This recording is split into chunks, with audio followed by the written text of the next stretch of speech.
सभेमध्ये नाना पटोले यांनी शेतकऱ्यांना कर्जमाफी द्या असे महायुती सरकारांना बोलले.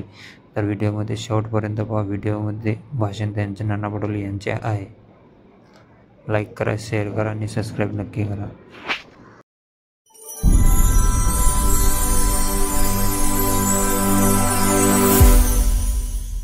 सरकारला पाहिजे. कर्जमाफी सरकार करायला तयार नाही. शेतकऱ्यांच्या शेतीच्या मालाला भाव द्यायला तयार नाही. रोज शेतकरी महाराष्ट्रामध्ये आत्महत्या करतात अध्यक्ष महाराज, आणि ही गंभीर बाब आहे. ही गंभीर बाब आहे अध्यक्ष महाराज. आणि या अन्नदात्याला या महाराष्ट्रामध्ये आता जगायलाच काही स्थान नाही, असा काही सरकारचा उद्देश आहे का? एक मिनिटात मांडा. अध्यक्ष महाराज, तो तुमचा अधिकार आहे. अध्यक्ष महाराज, अधिवेशन काळ चाललेला आहे आणि 22 तारखेला अध्यक्ष महाराज पहाटे 5 वाजता कर्जाला कंटाळून विष प्राशन करून शेतकऱ्यांनी आत्महत्या केली. अध्यक्ष महाराज, बाळकृष्ण अलोने निवेदनाची गरज नाही यांचं सोनी या गावचे तालुका लाखांदूर 2 एकर जमीन असलेला हा शेतकरी यंदाच्या खरीप हंगामात त्यांनी धान पिकाची लागवड केली असते. अध्यक्ष महाराज, यावर्षी पुराची परिस्थिती भयानक होती आणि त्याचं पीक पूर्ण नाहीसं झालं होतं अध्यक्ष महाराज. आणि अध्यक्ष महाराज, पीक नाहीसं झाल्यानंतर त्याला जी आर्थिक मदत मिळायला पाहिजे होती, पुरामुळे नुकसान झालेलं, त्याला मदत मिळाली नाही.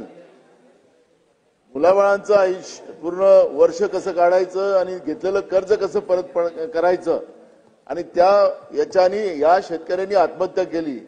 अध्यक्ष महाराज, अधिवेशनचा काळ आहे, तुम्हाला अधिकार आहे, स्थगन आपण नाकारलं. पण अध्यक्ष महाराज, किती शेतकऱ्यांच्या आत्महत्या या सरकारला पाहिजे. कर्जमाफी सरकार करायला तयार नाही. शेतकऱ्यांच्या शेतीच्या मालाला भाव द्यायला तयार नाही. रोज शेतकरी महाराष्ट्रामध्ये आत्महत्या करतात अध्यक्ष महाराज, आणि ही गंभीर बाब आहे. ही गंभीर बाब आहे अध्यक्ष महाराज. आणि या अन्नदात्याला या महाराष्ट्रामध्ये आता जगायलाच काही स्थान नाही, असा काही सरकारचा उद्देश आहे का? आणि म्हणून अध्यक्ष महाराज, आपण निर्णय घेतला आहे, पण माझं आपल्याला सरकारला आपल्या वतीनं आदेश गेले पाहिजेत की तातडीनं या घटनेचं तपासणी करून तातडीनं सरकारने निवेदन परवा केलं पाहिजे. शेवटचा दिवस आहे. शेतकऱ्यांच्या आत्महत्येच्या बाबतची भूमिका आणि सरकारला नसेल करायचं तर सरकारचं काम आहे अध्यक्ष महाराज.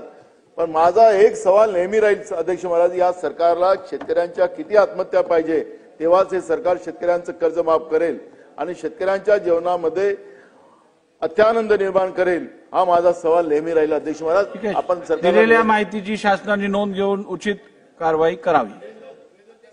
उचित कारवाई करणार.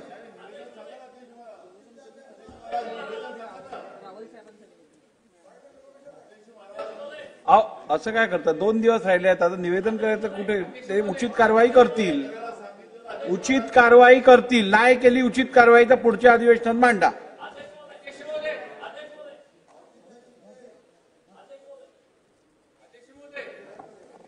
अध्यक्ष महोदय, कांदा हे राज्यातील महत्त्वाचं नगदी पीक असून देशातील एकूण उत्पन्नाच्या 35 ते 40% उत्पन्न महाराष्ट्रात होते.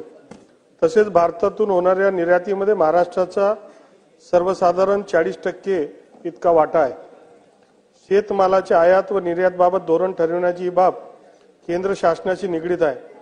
कांदा निर्यातीवर डिसेंबर 2023 मध्ये घालण्यात आलेल्या बंदी उठवण्याबाबत तत्कालीन मुख्यमंत्री श्री एकनाथजी शिंदेसाहेब यांच्या सहीने 14/12/2023 रोजी केंद्रीय वाणिज्य मंत्री यांना विनंती करण्यात आली. दरम्यान 3 मे 2024च्या अधिसूचनेनुसार केंद्र शासनाने निर्यात बंदी उठवून किमान निर्यात मूल्य $550 प्रति मेट्रिक टन लागू केले होते. राज्य शासनाने सातत्याने केंद्र शासनाकडे केलेल्या पाठपुराव्यानंतर दिनांक 13 सप्टेंबर 2024च्या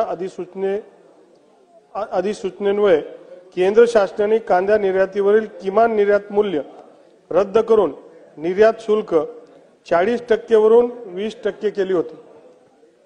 राज्यातील शेतकऱ्यांचं हित विचारात घेऊन कांद्यावरील 20% निर्यात शुल्क रद्द करण्याबाबत राज्य शासनाच्या वतीने दिनांक 9/1/2025 माननीय मुख्यमंत्री श्री देवेंद्रजी फडणवीस साहेब त्याचबरोबर राज्याचे उपमुख्यमंत्री अजितदादा, दादा भुसे, शिंदेसाहेब, त्याचबरोबर पणन मंत्री म्हणून मी, यांच्या सर्वांच्या पत्रान्वये केंद्र शासनास विनंती करण्यात आली होती असून सातत्याने केंद्र शासनाकडे पाठपुरावा करण्यात आली आहे।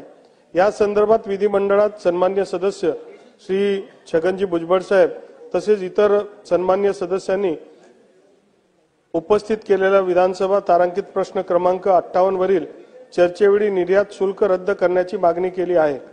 आता केंद्र शासनाने दिनांक 22/3/2025 म्हणजे परवाच्या अधिसूचनेमुळे कांदा निर्यातीवरील 20% निर्यात शुल्क हे आता रद्द करण्यात आलेली आणि याचा निर्णय घेण्यात आलेला सदरहून निर्णय राज्यातील सर्व कांदा उत्पादक शेतकऱ्यांना मोठा दिलासा देणार आहे।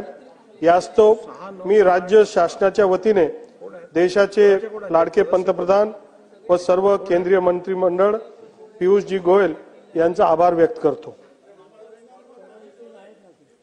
चला द्या।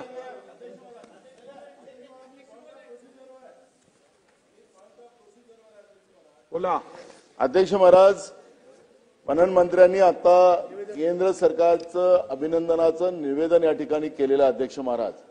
अध्यक्ष महाराज, माहिती दिलेली अध्यक्ष महाराज, तुम्ही अभिनंदनाचा प्रस्तावच मांडला।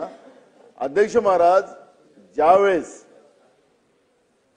आयात दर निर्यात दर तुम्ही जे वाढवलं आणि प्रोसिजर सांगा, काय प्रोसिजरच येतो ना, प्रोसिजरच येतो।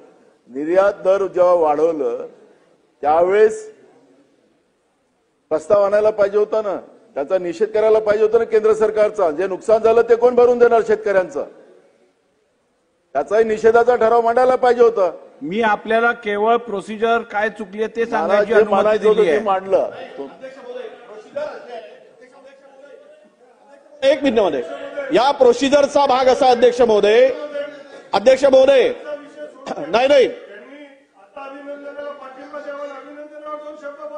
नाही अध्यक्ष महोदय, प्रोसिजरचा भाग पॉइंट ऑफ प्रोसिजर एक मिनिट बघा, पॉइंट ऑफ प्रोसिजर असा होतो अध्यक्ष महोदय, केंद्र सरकार ज्यावेळेस निर्णय घेतो त्यावेळेस ती माहिती सभागृहाला आपण देत असतो, पण ही माहिती अशी का लपवली गेली की ज्यावेळेस निर्यात कर वाढवला गेला, हजारो लाखो टन कांदा त्यावेळेस सडला आणि शेतकऱ्याचं प्रचंड नुकसान झालं।